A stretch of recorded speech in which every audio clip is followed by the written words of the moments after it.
اللہ اکبر اللہ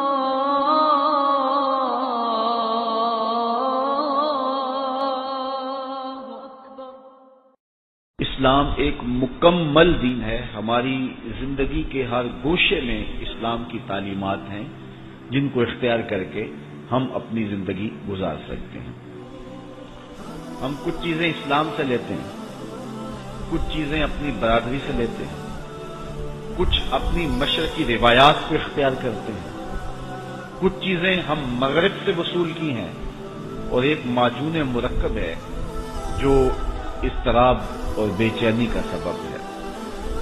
بلکہ ہماری تقریبات ہی دیکھ لیجئے، نکاح کی تقریب ہی دیکھ لیجئے کہ پہلے ہم اتنا بڑا مجمع کثیر لے کے بیٹی والوں کے گھر پہ حملہ کرنے نکلتے ہیں، اور پھر 2 بجے کا ٹائم دیا اور 4 بجے گھر سے نکل رہے۔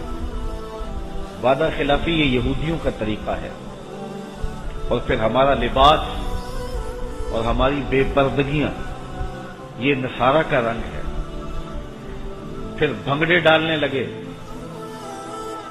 ہم نے کہا میاں یہاں اسلام والی کیا چیز ہے؟ کہا تھوڑی دیر ٹھہرو، ابھی مولوی صاحب آئیں گے، یہ چند لمحوں کے لیے دھوم دھڑکا روک لیا جائے گا اور ان کو اسٹیج پہ بلایا جائے گا، ایک رسم ادا ہوگی، وہ حصہ اسلام کا ہے۔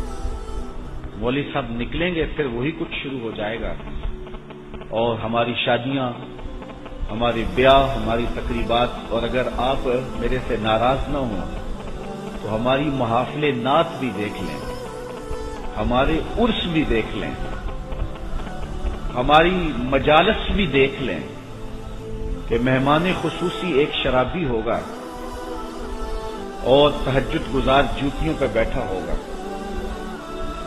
اور جس طرح نوٹ نچھاور کیے جا رہے ہوں گے اور غریب کی غربت کا مذاق اڑایا جا رہا ہوگا۔ پہلے ہم نے عمرے کے ٹکٹ رکھے تھے مجمع بڑھانے کے لیے، تو اب ہم نے ایک اور سلسلہ شروع کیا کہ جہیز کے لیے کچھ پرچیاں رکھ دو۔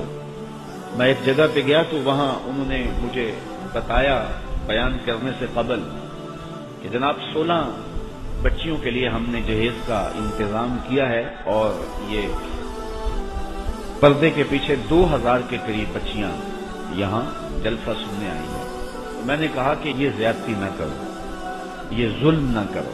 ہر پرچی پہ بیٹیوں کے دل دھڑکیں گے، اور جب 16ویں پرچی بھی نکل جائے گی تو باقی بیٹیاں بوجھل قدموں سے جس طرح گھر پلٹیں گی اس کا شاید دولت والوں کو احساس نہیں۔ یہ اس غریب سے پوچھو کہ جو اپنا گھر بیچ کے بیٹی کو جہیز دیتا ہے۔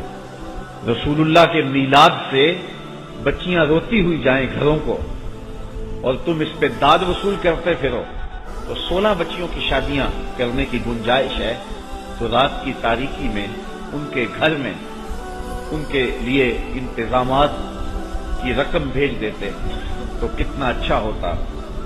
کاش کہ اس رسم بد کا خاتمہ کیا جا سکے۔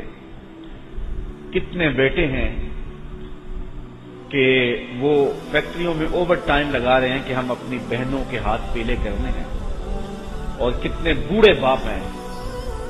پچھلے دن میرے پاس ایک بوڑھا باپ آیا جس کی داڑھی سفید تھی، میرا ملنے والا ہے، تو اس نے مجھے کہا کہ حضرت دعا کریں میرا مکان فروخت ہو جائے۔